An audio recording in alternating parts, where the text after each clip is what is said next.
As folks are joining the webinar, we're going to start in a couple minutes.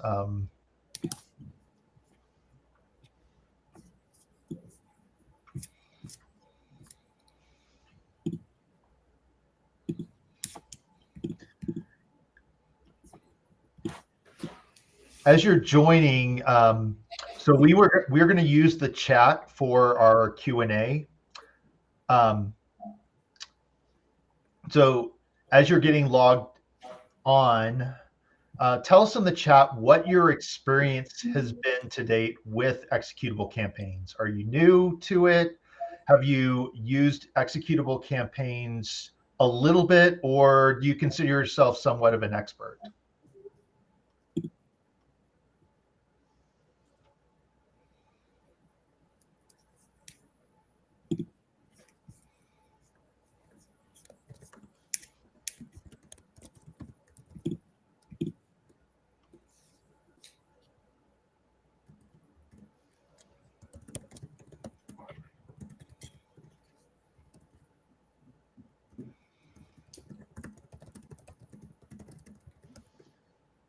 We have some folks joining. As you join, we'd love to know what your expertise is with executable campaigns and perhaps some of the questions you may have.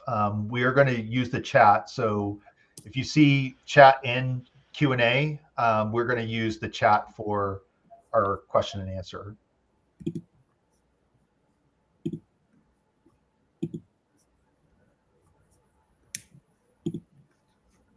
We're going to start in about a minute.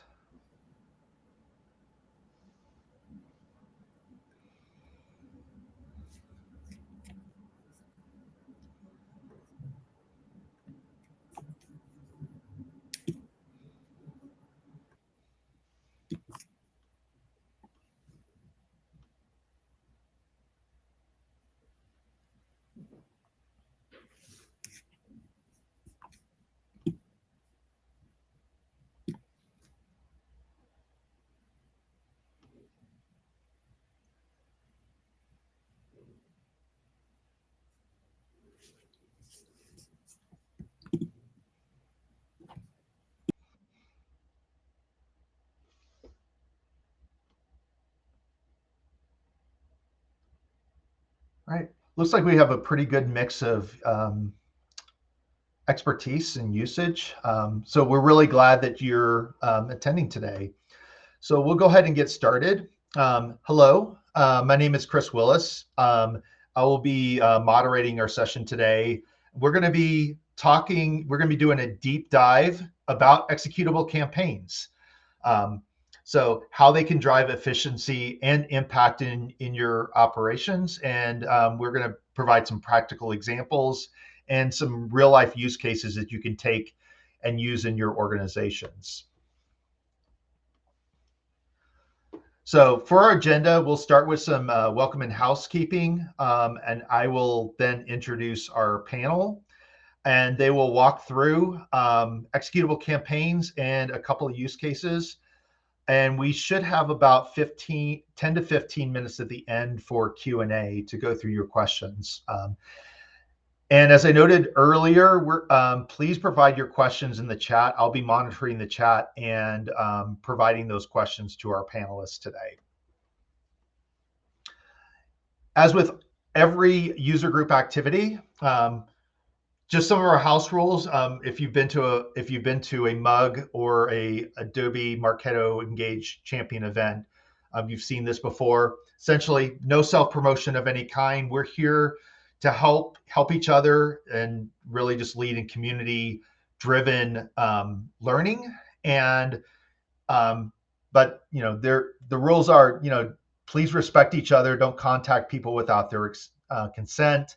And the use cases that we share in here are for our edification. So please don't share anybody's use case that they may be presenting in the Mug outside of this forum. So this session is being recorded. So if you do not consent to being recorded, you can log off and view the recording at any time. And please stay connected. And I apologize for the moops over here. So we do have a mug chapter. So you can go to mugs.marketo.com and essentially join the mug for deep dives. And this will give you updates, give you announcements of future deep dive activities. So if you really like the content in this session, we are going to be doing this throughout the year. And so if you want to get updates, please sign up and subscribe to the mug. And this is just the Adobe Deep Dive mug on the Bevy site. And then you'll get notified. You'll get emails from us telling you when there's other great events happening. A few upcoming opportunities. We have to talk about Adobe Summit because it's going to be awesome. So it's in, less than a month. Some of the vendor event invites have started to go out, and this is going to be a really cool event. There's going to be some great presentations, great learning. I'll be there. So please come out. It's going to be a great time. Like last year's summit event was really amazing. It was great to see everybody face to face. Also, if you've recently inherited a Marketo Engage instance, you can sign up through clicking on this QR code to get all of this great information. You'll get about 10 emails that will just be educationally focused, that will help you navigate the journey of inheriting a new instance. Highly recommend it. And you'll get essentially be a 10-week, 5-week cadence, 2 emails a week with information that you can see, up here. And of course, our user group. So if you're, whether you're virtual or you live in one of these areas, there's a lot of activities. Our user groups are very active. If you're in Portland, definitely check out their happy hour. The Portland Mug is really neat and active group. And if you're in Atlanta, I can 2 thumbs up for everything that the Atlanta Mug does. All these folks are awesome. So if you're in one of these communities, or join the virtual mug. There's a lot of great content that comes out in the virtual mug. And of course, we've got our international mug activities here as well. And so without further ado, got through our housekeeping items. Let's talk about executable campaigns. And first, I will introduce our panel. So I'm Chris, your moderator. I'm the principal kind of RevOps consultant for GTM Wranglers. It's my freelance consulting business. So I work with clients to help them kind of align sales marketing using Marketo, primarily Marketo Salesforce. I live in Casper, Wyoming. I love to ski and drink wine. And Courtney, she's a 2-time Marketo Engage champion. She's a certified solutions architect, and she runs the London Marketo user group with one other. She's been in digital marketing for over 10 years, and especially in marketing operations for the last 5, and specializes in process design, optimization, MarTech transformations, and deep diving into custom integrations, data strategy, and solutions that drive growth. And in addition, Jane is a 2-time Marketo Engage champion, certified Marketo certified expert, and she's been working in this space for about 6 years, and she enjoys it, snowboarding and kite surfing. So without further ado, I am going to hand the presentation off to Courtney and Jane, who are going to amaze you with their knowledge and give you some really great tips and tricks to work on from the session. Courtney, take it away. Amazing. Bear with me, guys, while I switch some screen sharing around. Okay.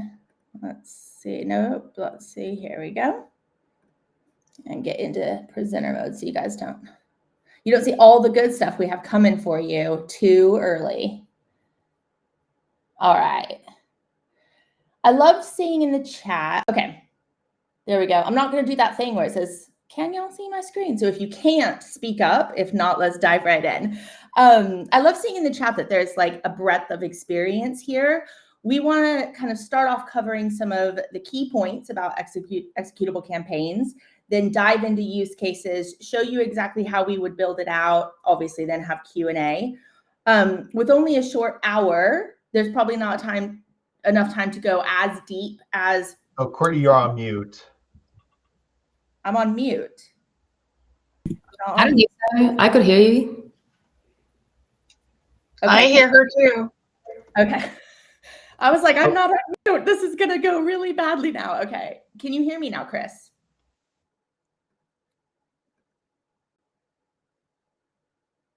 Okay.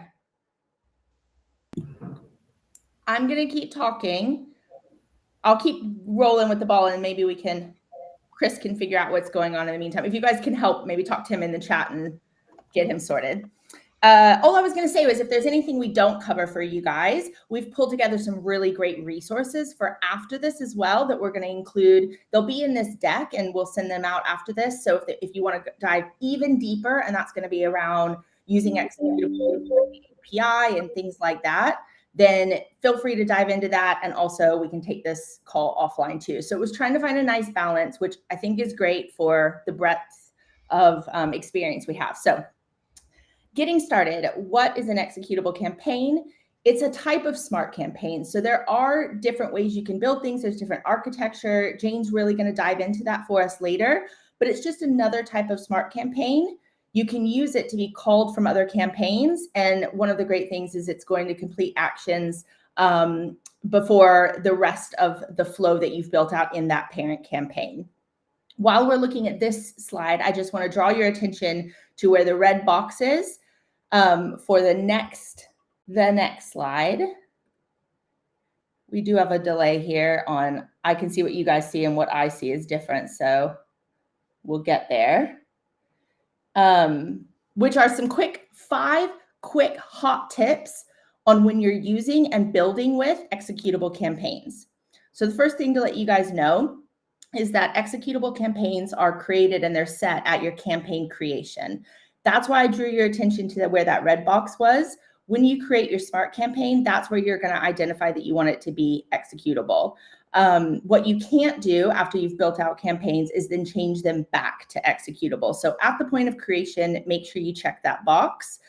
You can clone campaigns and then make the new one executable. You can't clone if it has triggers that are firing within it. Another good tip is you can clone an executable campaign to make another executable campaign to build out, a different flow within it or something like that.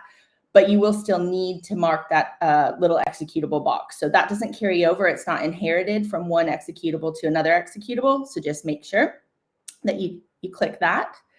You cannot request webhooks or use wait steps in an executable campaign. I'm going to do that about 15,000 times for the amount of times that Jane, Chris, and I have said executable back and forth to each other, preparing this for you guys. So please forgive me. You can daisy chain your executable campaigns up to 3 executables deep. So you have your parent campaign where you want to be executing other campaigns. This is all going to make sense once we start to show you the architecture of how it's built out. And you can then have your parent campaign calling, which might be what a lot of us are more used to using when you're calling a requested campaign or something, but calling or executing an executable. There's one. That executable can have another executable called within it. So you're down to 2, and then that one can have another one called within it. So you can daisy chain and start to really build out some complex architecture that's ultimately going to save you so much time. As an admin, as a campaign ops member, as somebody new to Marketo, wherever you're at with it, a lot of the efficiencies are going to lie in making sure that data is updated, making sure the right processes are happening when you want them to, and also saving you so much time. I can't stress that enough. So daisy chaining and thinking about how you build that out as you start to build is really important. If you're going to use the remove from flow step, it can be used, but just know that it's going to remove your leads, your contacts from the flow in the executable campaign, as well as the parent campaign that you're using it in. So it's going to stop them from going all through those processes.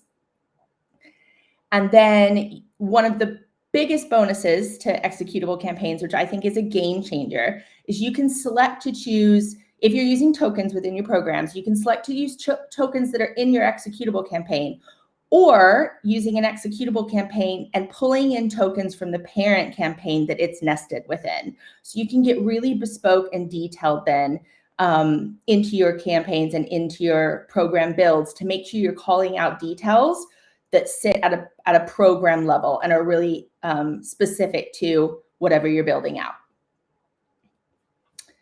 I'll pass it over to Jane. Hi guys, so now we're going to talk about the executable campaigns architecture and how it differs from other ways you could build your campaigns. Next slide, please.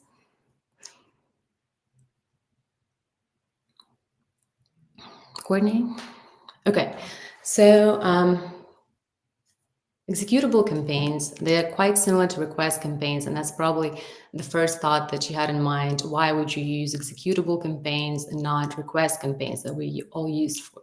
And here's a scheme which shows you that executable campaigns run flows in synchronous way, while request campaigns run flows in a synchronous way, which means that as your campaign complexities grow and you starting to think, okay, what do I do with timing? What should happen first and what should happen next? Should a lead be reached before or after syncing to the CRM? When should I assign a sales rep to that lead?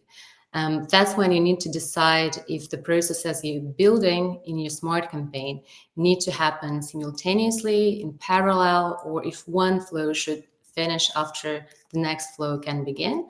So from the timing perspective, executable campaigns are processed synchronously and requestable campaigns asynchronously. And you should probably use request campaigns when your flows do not depend on one another. Then you care less if they complete at a certain time, and they will complete quicker if they are happening in the parallel. While executable campaigns should be used whenever you have flows that depend on one another, and each previous flow must be fully executed before the next flow can begin. Next slide. Up. Okay. So here you can see two flows, but it's not going to be called campaign A and B. I used an example of lead intake flow and lead scoring campaign. And lead scoring is usually a part of the lead intake because you want to get info on behavior and demographic of a lead before making a decision where it qualifies to be synced to CRM. I'm using Salesforce, so I use the SFDK. And since lead scoring needs to happen in order for the lead intake campaign to be complete, one way to do it is to use request campaign and use the lead scoring campaign as one of the request flows. So you don't really know how long it will take until you get all of your data standardization, data enrichment flows running in the backend, and how long will it take for all the data to be processed. So you can make an assumption that it will take 1 minute or 5 minutes. Usually you would test it and you would get the approximate timing you need to wait in order to have all of this data in. And then you want to request the lead scoring campaign. The problem here is that since we're using request campaign functionality, we know that these flows will run asynchronously, so we don't really know when the second campaign will be finished. And what can happen is that the lead will be synced to Salesforce before getting all of the scoring data. And that may cause some leads not to qualify, and they might skip the step. Later, we're going to cover how you can use executable campaigns in order to retry such failed processes.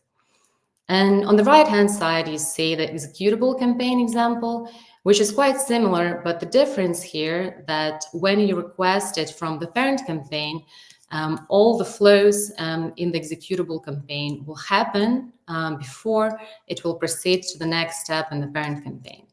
And that's the major difference, because while Marketo executable campaigns can be called from the flow of other smart campaigns, which we just call the parent campaign, all of the actions will be completed first before it will return to the flow of the parent campaign, and then the remaining actions in the parent campaign will be carried out.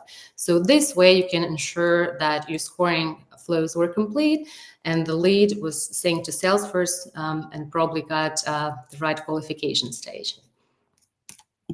Next slide. Okay.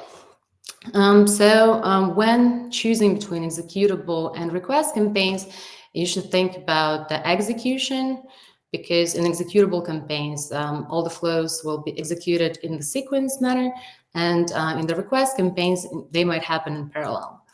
You cannot use triggers in executable campaigns. Well, you can use them in the request campaigns, so it's nothing to consider. And you cannot use webhooks in executables.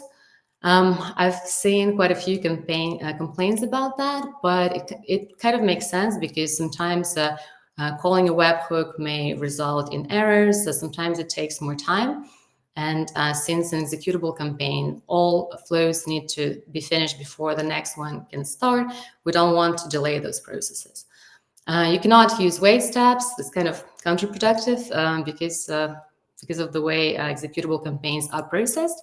And you cannot share either executable or request campaigns in the workspaces, so keep that in mind too. And how can you decide whether you should use daisy chains or executable campaigns?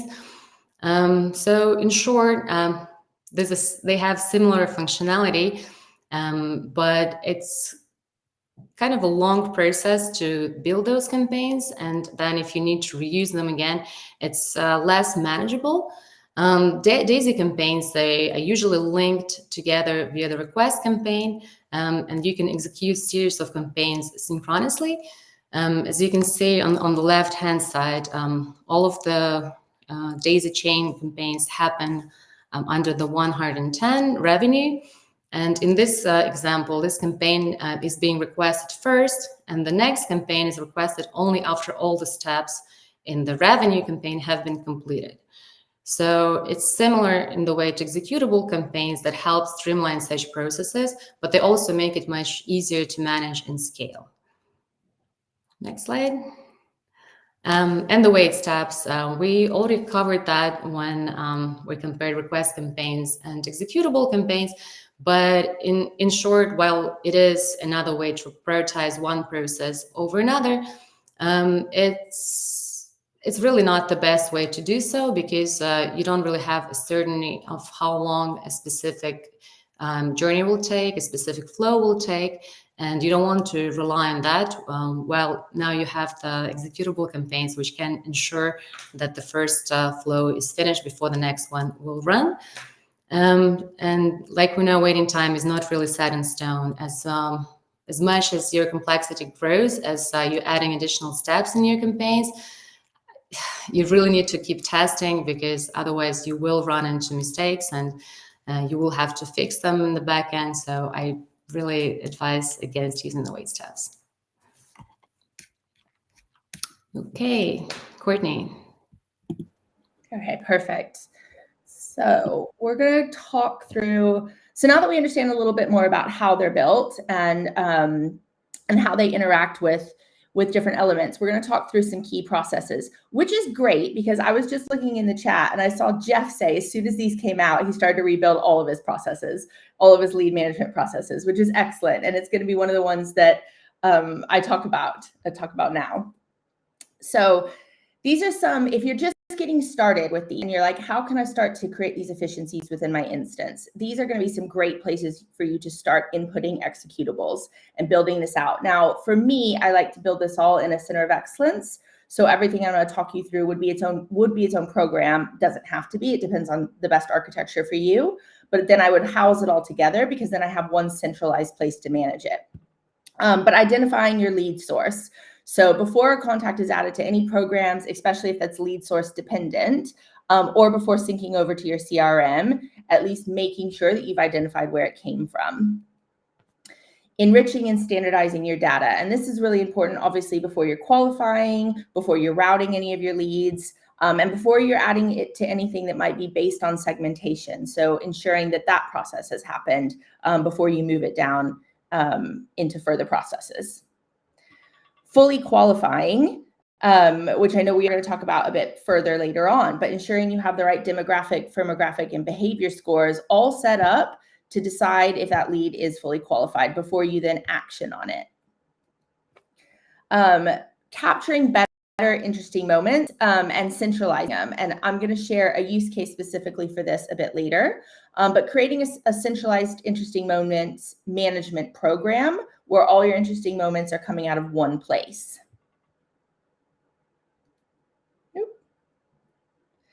And then routing your contacts and assigning it to sales. So if you don't have a tool that does that for you and you route and you build everything within Marketo, then this is a really great place to make sure you have everything done. You can retry failed processes before you route it out, and then also using it to route. So talking about interesting moments specifically, this is one that I'm in the middle of building out. It's exciting to kind of shift everything into one place. I'm going to talk you through how I built it. It's really top level. It's just going to show you in basic detail because depending on how intricately you use interesting moments or what you use them for, you could obviously build out more within this. But to get started, I'm also going to talk about that using parent campaign token context as well within this. But to get started, you're going to want to build out your program that includes your smart campaign. Inside your program is where I would put details that are specific to whatever this program is for. So for instance, I'm going to use the example of if people are viewing ungated data on our website, and we have a whole program set up to capture when somebody is able to view that. We could then, in this case, it's a template. So we would build out the program per video that they might be viewing, or if it's ungated content like white paper or anything you might have that you want to capture, at least they're interested in that. Inside that program, which is going to be our parent program, then I've built out tokens that identify what that is. So in this case, my video title, really, really simple, really basic. So build that program out, and in that program, add your tokens. In the flow of that program, then add execute campaign. And from here, you're going to pull from executable campaigns that you've built, which I'll show you those in just a minute. And in this case, because in my executable campaign, stamping data for an interesting moment, I want to make sure that the data for that interesting moment is coming from the video, the content, the page, whatever it might be that they've interacted with. So I'm going to select use parent campaign context true. I'm going to organize all of my executables that have to do with my interesting moments, though, in one overall parent interesting moment, or I don't want to confuse you guys, not parent campaign, centralized interesting moment program. And this is going to have them all there because in future, if I have any issues with my interesting moments, I have one place to look for troubleshooting. I can manage my interesting moments and do updates in one area. And it makes it really easy for scaling then, because I can build out templates for programs that have to deal with content that pull in this executable campaign into them. But within this executable campaign, I'm going to refer to the tokens from the program. So in my executable campaign, I'm going to stamp my interesting moment. And then from there, because in the parent program, I've selected to use parent program context and token and context, I'm then going to stamp it into this. So as somebody views that video, they'll go through my flow, and then this interesting moment will be pulled in and stamped to it, but based with the video title from the parent program. There's other ways to build this, and there's probably other ways that you guys have built this before using triggers, especially because you can pull those in and the trigger can capture, the program name or something like that, which if you're using a campaign naming convention could be quite a lot of parameters before you get to the details, and you're passing it over to sales and they're like, well, what does all this mean? This is quite a lot to understand. This means you can get a lot more bespoke with your interesting moments. You can really create out the, because the My tokens, the program tokens are available and will pull in through executable campaigns, then you can be really detailed about the stuff that you want to add into your interesting moment, and it can be really bespoke to what's important to your salespeople. Then back over to Jane. Okay, so now we're going to talk about automatically retrying failed processes. And not only do executable campaigns help to streamline your operational process, but they can also help to simplify your data processing and minimize the risk of having to run backlogs and campaigns to fix data. And we've all been there. Sometimes your UTM data is not processed in time, and then your attribution is failing, and you want to make sure that everything is in place. So executables can really help with that. In order to build the right flows for automatically retrying failed processes, you should first define what are the crucial flows and dependencies. Here I use an example of lead lifecycle flow. It usually depends on the scoring, the lead source, and then you should think what is the data that you need in order to score a lead. And usually it would be dependent on country data, state data. So you want to make sure that you run these flows before your scoring is complete. And same goes for attribution data. That's usually the flow that might have a lot of failures.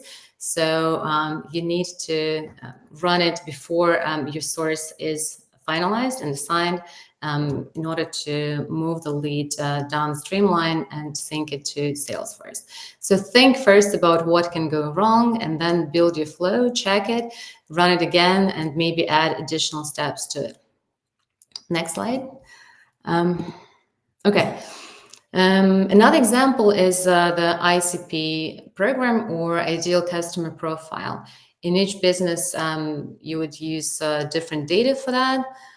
We can use an example of a senior manager who works for a specific company in the industry that you're selling in. And you might get the data about someone's seniority and about their location using the form that they filled out. But a lot of times you wouldn't have all information in, or maybe the data will come in the wrong format. And you need to make sure that data standardization flows for each of those fields that are crucial for your ICP program run through before the next flow. And you would again think about the region, and if the state and country data didn't record properly, you might want to enrich it. You could use Zoom for Crunchbase or other platforms. Or maybe you didn't get the behavior data and you need to run your intent flows, which can be enriched with platforms such as 6 Sense, for instance. And in the next slide, I showed an example of how you can automatically retry a failed process.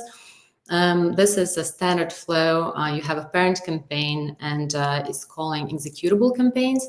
Your parent campaign includes steps on persons created or persons pushed to Marketo, or fills out any form. So this is like the standard lead intake flow that any new inbound lead will run through.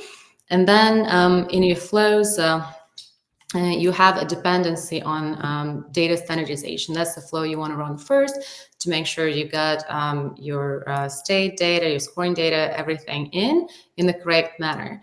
And then you want to execute your campaign on privacy compliance, because with the GDPR and other privacy laws, you want to make sure that leads coming from different regions go through different preference centers. And then again, you want to make sure that you got state and country data in, because your preference center will be dependent on that. And going forward for each step, whether it's like opt-in, unsubscribe data, scoring data, you want to first execute standardization flow that will look for common mistakes and fix them, and then proceed to the next step. And this way you can have one parent campaign with executables instead of building multiple backlog campaigns and run multiple smart campaigns in order to fix those problems. So to sum up, using executables to automatically retry failed processes will help you to fill in the gaps before moving on to the next step. It will help you to prevent some of the most common failures. While we can't be fully protected from all mistakes, as you go on with building your executables for failed processes, you will know what are the additional scenarios you need to cover for, and you can keep adding them to your program. It will also help you to centralize these processes under one parent campaign, as in this example, or maybe you will need to use a few more. It also helps to avoid long processing times in your instance. And as Courtney already covered the tokens, you can choose to use the parent campaign tokens in the executable campaigns. Questions?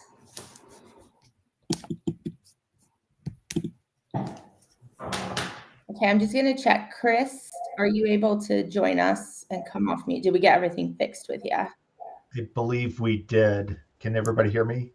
Yes. All right. So a couple of questions. So one of the first questions that came across was around webhooks. So like, because you can't use webhooks for it within executable campaigns, how do you use it for things like data enrichment, like checking your email validity?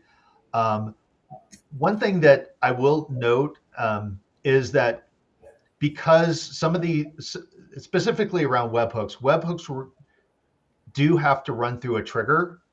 And because of that, because an executable campaign can be run from anywhere, can be run from a batch or from a trigger, it can't allow webhooks because they don't want to risk like a webhook not being able to run because it's being run through a batch campaign.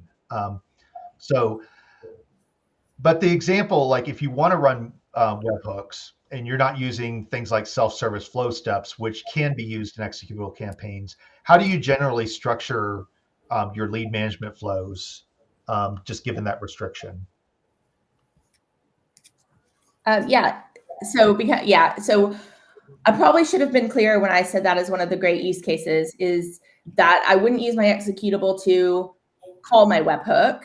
I would use my executable campaign to then check, like Jane was showing, for a failed process where maybe the webhook hadn't run. So I would build it out where in the program where the webhook was being called, then that's how it would enrich the data. And then what I would do is have another program that would run before any steps went further, that would be running, that would then check if that data had been enriched. And then if it hadn't, use that to identify that it wasn't there. Also with standardization, I wouldn't necessarily say that it would have to be enrichment. With data standardization, I would run it based off of obviously some of the standardized parameters that we had built into Marketo. But that was probably when I was running them through really fast. I probably made it sound like I would use it for the actual enrichment, and I wouldn't. I would use it to automatically check if things had been enriched before they're getting passed over. That's just mine, but obviously you guys share as well how you would build it.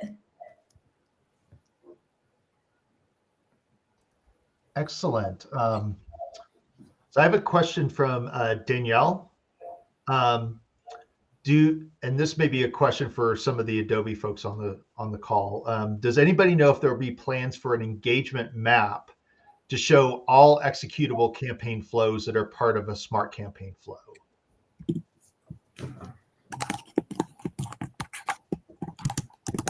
I wonder if like you're referring to something like the campaign inspector, or like what the specific context you're referring to is.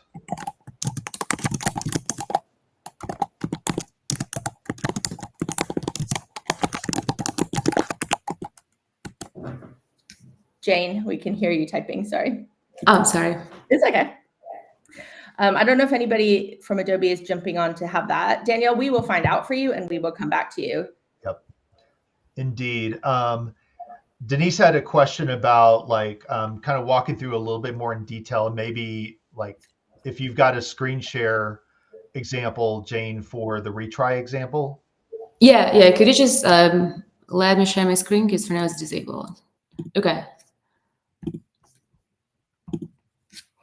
Okay. Can you guys see my screen? Yeah. Okay. So here, like I just used this screenshot, but I'll go in detail. So in the smart list, we have a person is created, push to Marketo, fills out any form. And in the flow, you want to run through the steps that are necessary in order to sync that person to Salesforce. And the first step would be to run the data standardization flows. Then you want to check all the data that's needed in order to run the privacy compliance flow. You need to make sure the state is not empty and that the country is not empty. So you would run flows on state and country standardization. The next here is based on the lead lifecycle. And in the lead lifecycle flows, you need to have behavior and demographic scores set up. So this would be the flows that are checking for the failed scoring. And in the next step, once you have the person score, which is based on the combined behavior and demographic scoring, you can sync that person to Salesforce because they run through all the necessary flows that are needed in order to sync them into Salesforce and assign them to the right salesperson.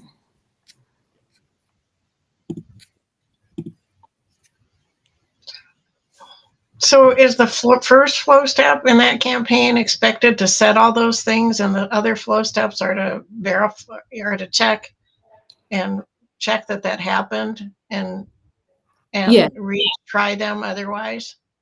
Yeah, so like the standard data standardization flow would include all the steps Okay. when like you That was fill the in missing the link. data. Yeah.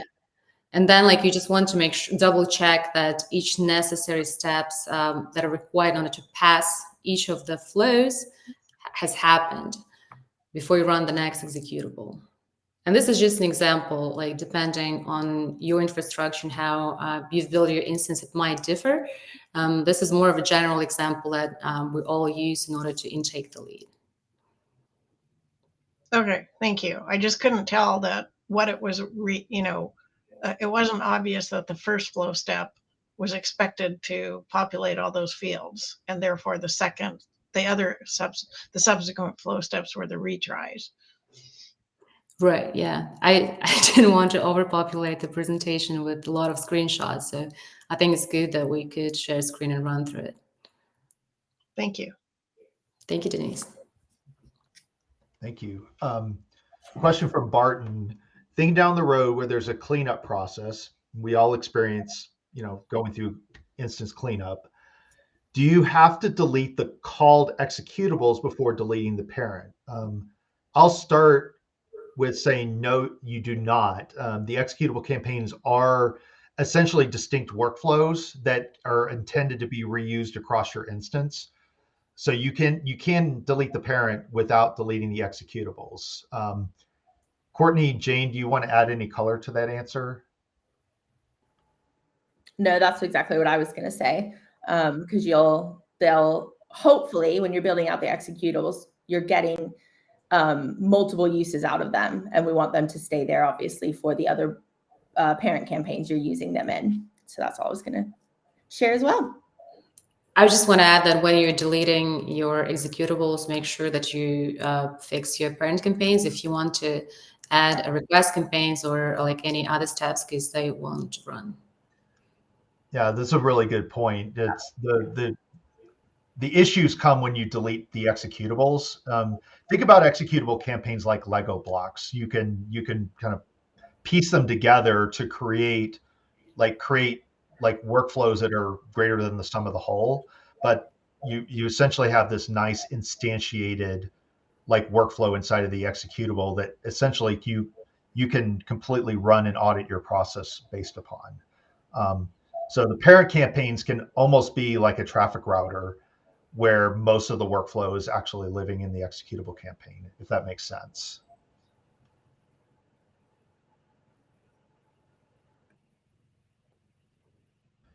We get a question from Jimmy. Is it a good idea to use the request campaign flow step inside of your executable when you're trying to rerun a process that failed? This is a really good question. Who wants to take this? I can take this. So yes and no, depending if you can retry failed processes in parallel or not. If yes, then you can run request campaign flow. But if the next executable would be dependent on the previous one, I wouldn't.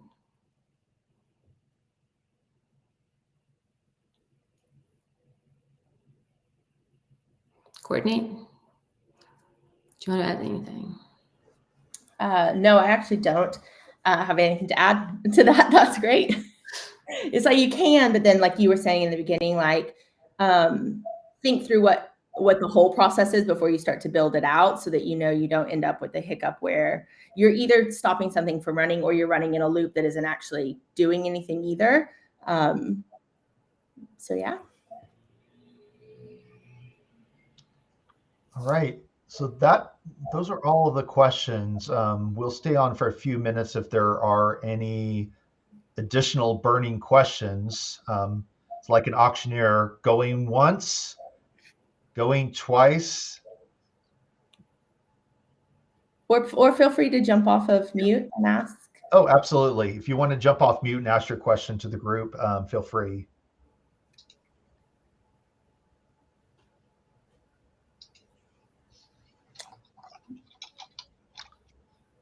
Jimmy, I'm not sure exactly what you mean, but I'm more than happy for you. Jimmy is by the way, Jimmy is one of our incredible champs as well. And he organizes all of these deep dives that you guys are going to get this year. So he's amazing. If you want to jump on and talk about it with us, please do. Please feel free. But to Denise, this will be available on the mug page as well. We'll have the recording available to you. I think Jim just asked if about the nested campaign. So I think Courtney did mention that when calling child executable campaign from a parent campaign, just remember that you can nest executable campaigns as flow steps with other executable campaigns up to 3 level deep after the initial parent campaign. So just keep that in mind. Jane, thank you. I misread that as, did you cover all the nested executables? And I was like, was there a list that that's why I was like, Jimmy, please join with us, because what do you mean all of them? Did you all cover the nested executable? I'm glad this is recorded for like everybody to see now. Okay. Jimmy, please jump on and give me a bit more context. I love it. Yeah, as in, yeah, exactly. Got it. You all, did we cover this? Jane, I'm so glad you caught that one, because I was like, Jimmy, help me out here. All of them? So sorry, I did not mean to put you on the spot there. No. I had to step away, and I was like, I know that you guys were going to cover that, and I was very interested in hearing about it, because that, like with any process in Marketo, there's so many different ways to do things. And one of the great things about some of the programs right before executables was being able to, for instance, nest programs within programs and things like that. So that concept with executables, I think, has a lot of potential, for a lot of different use cases, especially things that are really complex. So I was just curious about it. I didn't mean to throw a wrench into things. Sorry. Oh my God, you're so fine. It's me, because I misread it. And I was like, did you cover all of them? And I was like, all right, this is no, did you all cover it? Did we cover cloning campaigns? Did we cover cloning? Cloning campaigns. Would it be worth it for you to show how an executable campaign gets created in the system? Yeah, we could show that. There Jane, are some, do you have your system up? Because I don't have mine open. I just have our slide. yeah, Jane, I think you had the Champ Sandbox. Yeah, just like, yeah, just wanted to say, like we'll cover the creating it, but just make sure like when you're trying to clone a smart campaign, in order to create an executable campaign, I'm just not sure if I can find that in the instance now, so I want to first explain it. It will fail if the original campaign has wait steps or call webhook flow steps, because these are the features that are not compatible with executables. Okay, let me share my screen again. It'll also fail if there's triggers in Yeah. the what you're trying to clone. Okay, so let's create a campaign. So we'll call it a deep dive test. And in order to create an executable campaign, we need to make sure we check the executable here.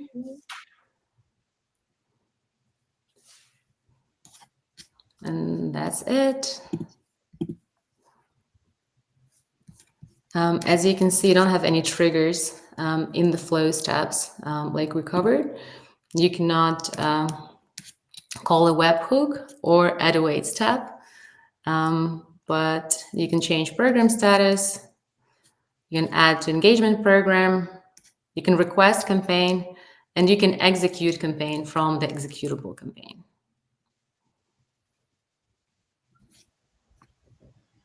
Yeah, one safety tip though is if you forget to check that box, there's no way to flip an existing smart campaign to an executable campaign. So it's essentially created when you click that create smart campaign dialog. Yeah, you can still add choices like I showed, like if your executable campaign is dependent on a specific action that need to be taken or specific flow that I need to run before, and you want to first check for specific data that's been processed. Here we used country data and state data. So the way I build, I just selected like if country is empty, then you should run the data standardization campaign, which is, okay, I can't find it now.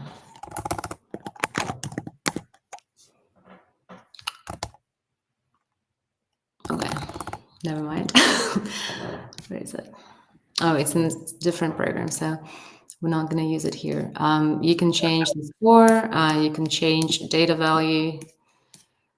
So the steps here are similar to the ones you would see in the flow of the requested campaign, except for what we covered, except for the webhooks, except for the triggers and the wait steps.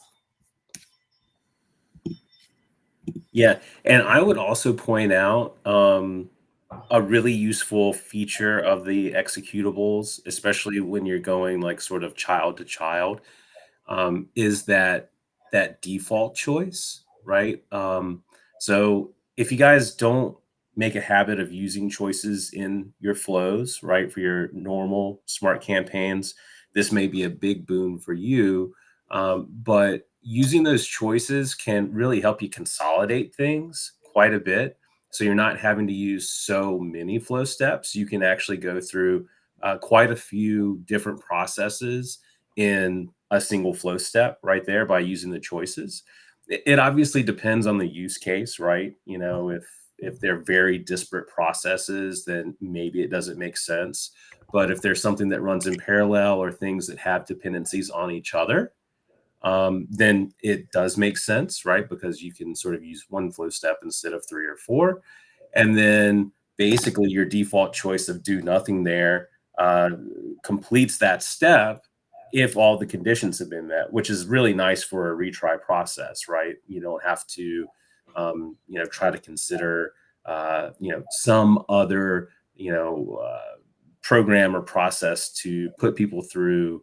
You can use that do nothing default choice as sort of the end of that. And all of your choices above it are running through a variety of data points that you know you need to essentially execute that process successfully. So That's a really good feature. I saw you had that on some of your slides, Jay. So I just wanted to point that out in case any of our folks out there may not be using choices sort of to their full extent. Yeah.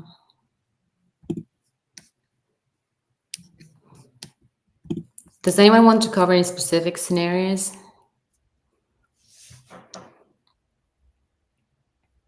And feel free to take yourself off mute for any questions. We've got about 6 minutes left.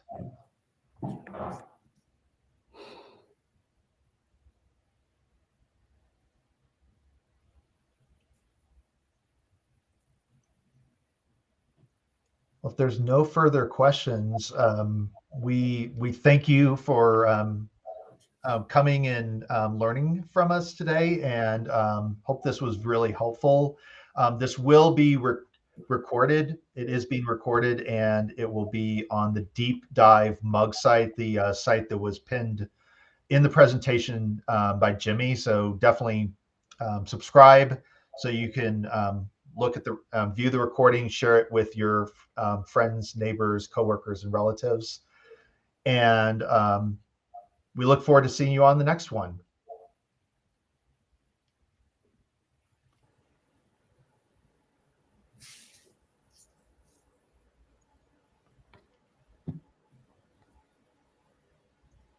All right. Perfect. Thanks, guys. Thanks, everyone. Thanks everyone for joining.